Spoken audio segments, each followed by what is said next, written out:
able to establish a rhythm in sports or life is a very important skill if you want to be active for the rest of the life. So what we are going to do is we are going to practice a little changing rhythm here with jumping jack, and then we're going to take it to the next level. The first gear jumping jacks is really slow. The first gear is really slow tempo. Now the second gear, it would be faster than the first one. And then the third gear is as fast as you can.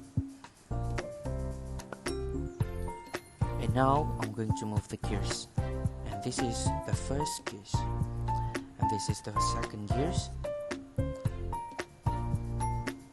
And this is the third gear. To make this challenge a little bit harder, I will be doing the gears by following my friend's instruction, and she will not gonna go in order.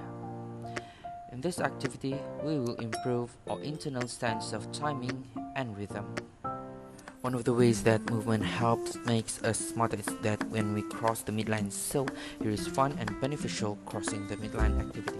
What we are going to do is we're gonna need to put our hands together like this, and we can imagine this as our pen. We are going to spell words with the biggest letters that we can do. For example, just now I was spelling my name, and now I am spelling word cactus. There are so many words that we can spell, and we can notice how we can just naturally doing it.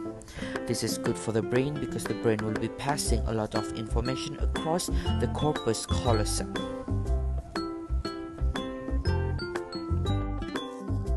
The game here is move on that shape. So there are 4 shapes on the ground, and each shape have different types of movement. For example, in this rectangle, we will be doing jumping jack. And then the second one, and this first circle is we're going to do squat. And then moving on to the third set is this movement. And then this move on this triangle. This is a very fun way to improve our balance and agility. Spatial ability is super important if we are trying to develop agility or other athletic skills. So what we are going to do is we will need to recreate shapes such as circle, square, triangle, and many more on the ground using footwork. So the challenge here is that we have to come up with the image in our head, and we will need to recreate it on the ground.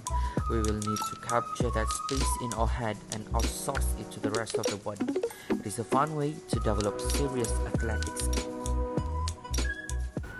First, they will put the spoon inside their mouth and raise their right leg in front and hold it for 5 minutes, and then bend the leg and hold for 5 minutes. First cardio movement is squat. They need to do 1 set, and that is 30 times of squat.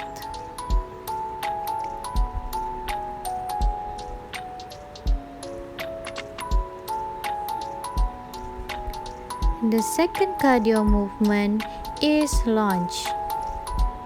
This cardio movement they need to do 1 set, and that is 30 times of lunge. They need to do it correctly and without the ball falling.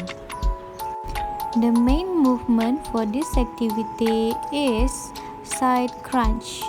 They need to bend to the side and reach for the ball and put the ball inside the bucket on top of the head.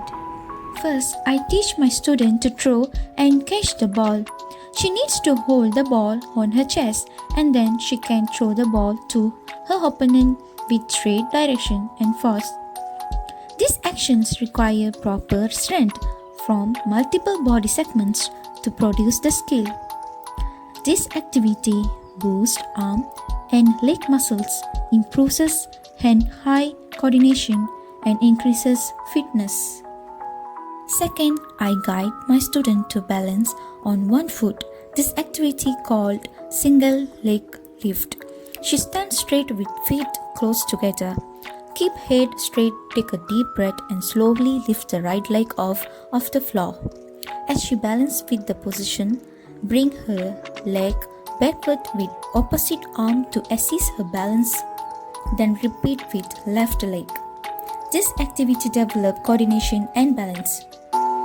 This game requires them to go side to side from each of the ball and also ensure the car is following them correctly.